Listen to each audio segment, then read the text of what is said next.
ब्यावर से इस वक्त की बड़ी खबर। ब्यावर गेस्ट चार्जेस में मालिक सहित 3 की मौत, 100 से ज्यादा उपचाररत। सामाजिक न्याय एवं अधिकारिता मंत्री अविनाश गहलोत ने घायलों की जानी कुशल से विशेषज्ञ चिकित्सकों द्वारा उपचार कराने के दिए निर्देश। इस दौरान विधायक अनीता बंदेल ने भी उपचार के लिए जानकारी। ब्यावर के बल्लार रोड स्थित एक फैक्ट्री में हुए गैस रिसाव के कारण पीड़ित परिवारों एवं परिजनों से मंगलवार को सामाजिक न्याय एवं अधिकारिता मंत्री अविनाश गहलोत एवं विधायक अनीता बंदेल ने मिलकर बेहतरीन उपचार एवं हर संभव सहायता उपलब्ध करवाने का आश्वासन दिया। सामाजिक न्याय एवं अधिकारिता मंत्री अविनाश गहलोत एवं विधायक अनीता बंदेल ने मंगलवार को JLN चिकित्सालय अजमेर में पहुंचकर ब्यावर में हुए गैस रिसाव दुखंती के पीड़ित व्यक्तियों एवं उनके परिजनों से मुलाकात की। उन्होंने चिकित्सालय अधीक्षक डॉक्टर D अरविंद खर्रे एवं डॉक्टर अधीक्षक डॉक्टर अमित यादव से उपचार के संबंध में जानकारी ली। पीड़ित व्यक्तियों का बेहतरीन उपचार करने के निर्देश दिए। ब्यावर से 22 व्यक्ति JLN चिकित्सालय अजमेर में रेफर किए गए थे। इनमें से 6 ICU में हैं, 4 पीडियाट्रिक वार्ड में तथा 9 आपातकालीन यूनिट में उपचाररत हैं। इस दुखांतिका में सुनील कुमार, नरेंद्र सोलंकी एवं दयाराम की उपचार के दौरान मृत्यु हो गई है। उनके परिजनों के साथ बातचीत कर ढांढस बंधाया।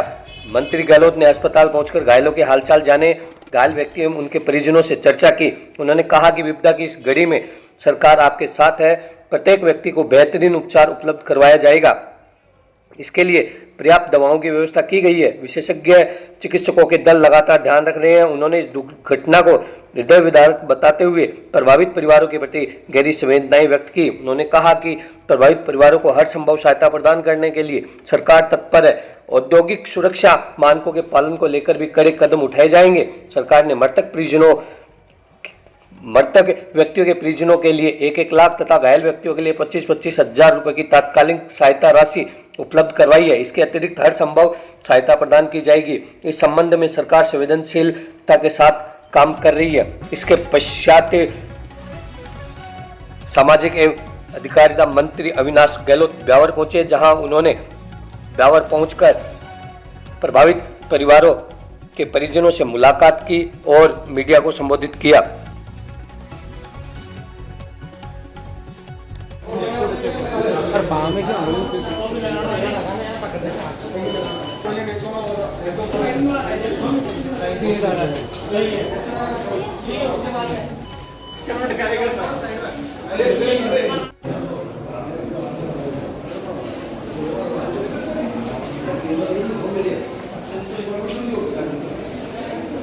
हाँ कोई बात बढ़ जी हो गया और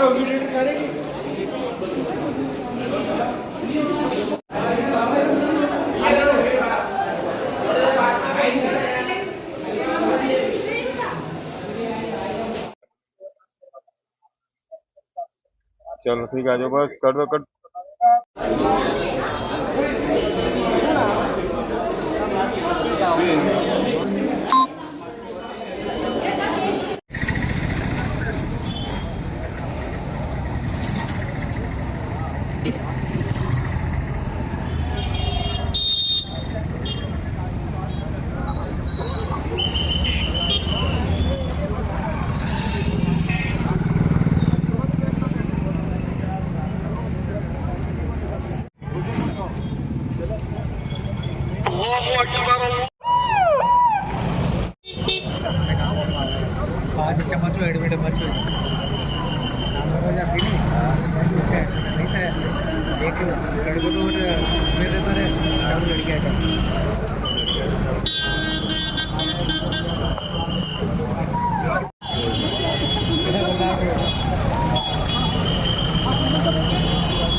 एमएलए साहब आइए।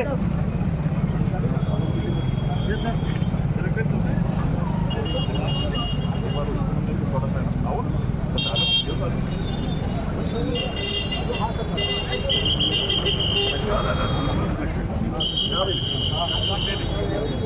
वो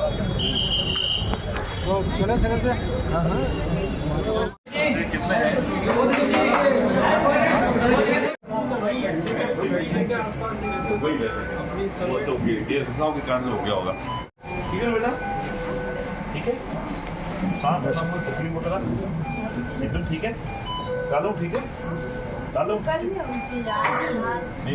डालो पर ठीक है, डालो आ जाइए नहीं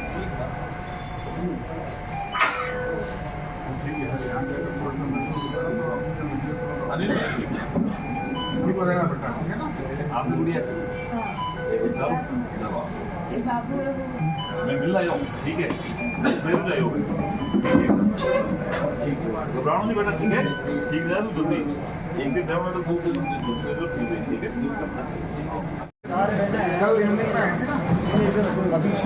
नहीं कल एडमिट करवाया था, फिर थोड़ी बीच में तबीयत सही थी तो रिलीव कर दिया, फिर वापस तबीयत खराब हो गई थी तो वापस लेके आए। अभी रहना ना, इसको जल्दी से छुट्टी मत देना।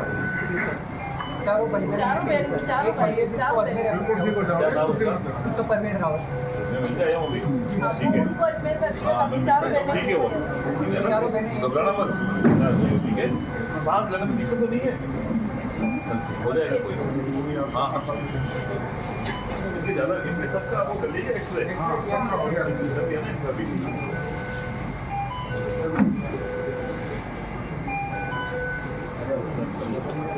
दो तीन जो थोड़ा सा बात जो है,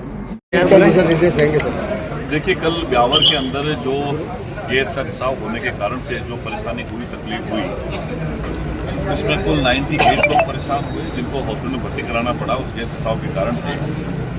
उसमें से आधे से ज़्यादा जिसको इलाज करवा के छुट्टी कर दी गई है। अभी मैं अजमेर से आ रहा हूँ, अजमेर में कुल 22 लोगों को वहाँ भर्ती करवाया गया है। 22 में से 3 लोगों की डेथ हुई है, उसमें से 6 जो हैं वो आईसीयू के अंदर भर्ती हैं और कुछ नॉर्मल वार्ड में जो ठीक हो गए वो ठीक है। यहाँ अमृतसर हॉस्पिटल में भी अभी काफ़ी लोग हैं जो एडमिट हैं, अभी कुछ को डिस्चार्ज कर दिया गया है सामान्य अवस्था में। और निश्चित ही जो घटना हुई है गलत है, हमारी संवेदनाएं जो है पीड़ित परिवारों के साथ में है, मृतक के परिवारजनों के साथ में है और उम्मीद करते हैं कि जो घायल है जो अस्पताल में भर्ती है वो जल्द स्वस्थ होकर अपने परिवार की सेवा में लगे, वापस परिवार के साथ अपना जीवन बिताएं। मैं जिला प्रशासन का, स्थानीय जनप्रतिनिधियों का धन्यवाद प्रकट करता हूँ। उनकी तत्परता के कारण से एक बड़ा हादसा होने की संभावनाएं थी, उसको तुरंत प्रभाव से उनकी मुस्तैदी के कारण से पर रोक लगी है। तत्परता थी इसलिए ज़्यादा कैजुअलिटी नहीं हुई, लेकिन फिर भी एक भी कैजुअलिटी होती है तो चिंताजनक है, दुखद है।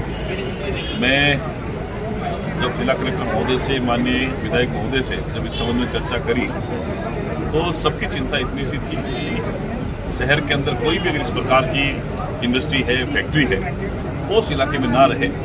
अगर परमिशन भी ली है तो उसको बाहर शिफ्ट करें और अगर इलीगल तरीके चल रही तो उन सब के खिलाफ में सूचना इकट्ठी करके उनके खिलाफ में सख्त कार्रवाई करें ताकि इस प्रकार की घटना दोबारा से। सर मुआवजे को लेकर अभी हमने जिला प्रशासन के साथ में हमारे प्रतिनिधि के साथ में बात करी है। मृतकों को 1 लाख रुपए और घायलों को 25,000 रुपए की सहायता दी।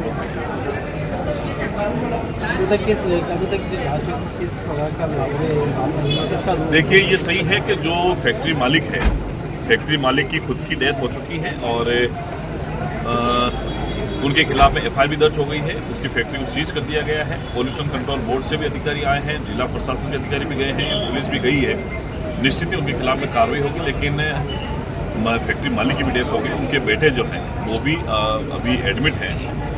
तो प्रशासन अपने स्तर पर कार्रवाई कर भी रहा है। हमारे जनप्रतिनिधि मुस्तैद हैं, प्रशासन है, स्थानीय जितने भी लोग हैं, चाहे नगर परिषद हो चाहे हमारे प्रशासन, सबके सब मुस्तैद हैं। इस पर तुरंत प्रभाव से ऐसी घटनाएं दोबारा नहीं हो, इस पर भी हम लोग अभी यहाँ इस अस्पताल के बाद जिला अधिकारी की बैठक का हम लोग ले रहे हैं और उसमें निश्चित ही ऐसी घटना की पुनरावृत्ति नहीं हो, इस पर हम लोग बात करेंगे।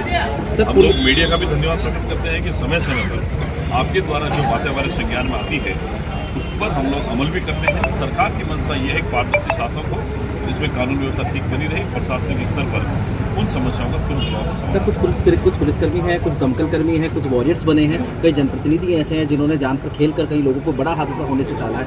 ऐसे में कहीं ना कहीं इनको आगे लाने के लिए भी देखिए निश्चित ही ऐसे बहुत सारे लोग हैं जो जब भी कोई आपदा आती है, जब भी विपत्ति आती है, तो ऐसी घटनाओं को अपनी जान की परवाह ना करते हुए वो लोगों की जान बचाने में लग जाते हैं। अभी मैं जब अजमेर अस्पताल में था जेएलएन में, तब वहाँ हमने एक हमारे साथी को देखा जिन्होंने कल इस प्रकरण में इस प्रकार की जब घटना हुई उसमें पूरी मुस्तैदी के साथ उन्होंने इस पर काबू पाने का प्रयास किया था। वो स्वयं बीमार हो गए, आज वो जेल अस्पताल में भर्ती है।